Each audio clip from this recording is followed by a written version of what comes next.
এই নেন বাবা আপনার চাউল। ভাই সাহেব চালগুলো আমাকে দেন না, আমার বাচ্চাটা আজকে 2 দিন ধরে না খেয়ে আছে। ও আচ্ছা, তার মানে আপনারই চাউলগুলো বেশি প্রয়োজন। আচ্ছা ঠিক আছে। ধন্যবাদ ভাই সাহেব। আরে এডি কি করলেন? চালটা আমাকে উদ্দেশ্য করে আনলেন, আবার চালটা ওকে দিয়ে দিলেন। আচ্ছা আপনি এগুলো কি কইতেছেন? চাউলে কি আপনার নাম লেখা আছে নাকি?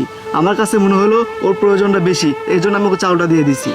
আরে বাবা, যাকে উদ্দেশ্য করে আনছেন তাকেই তো দেওয়া উচিত ছিল, এটা তো আমার হক ছিল, তাই না? চাচা দেখেন আমি হক টক বুঝি না, আমার মনে যারে চাইছে যারে দেওয়া উচিত ছিল আমি তারই দিছি। আরে বাবা, তুমি তো বুঝতেছো না, এই চাউলটা তো আমারই হক ছিল। আর এই যে দেখতেছো না, এই আংটিটা তো আমার, এই চাউলের মধ্যে দিয়ে দিলাম। এই চাউলটা আমার ভাগ্যেই আসবে, এটা আমারই হক। আচ্ছা ভাইয়া তাহলে আমি আসি। আচ্ছা ঠিক আছে। বাবা এই দেখ তোর জন্য চাল নিয়ে আসছি, এখন তোকে আমি ভাত রান্না করে দিব।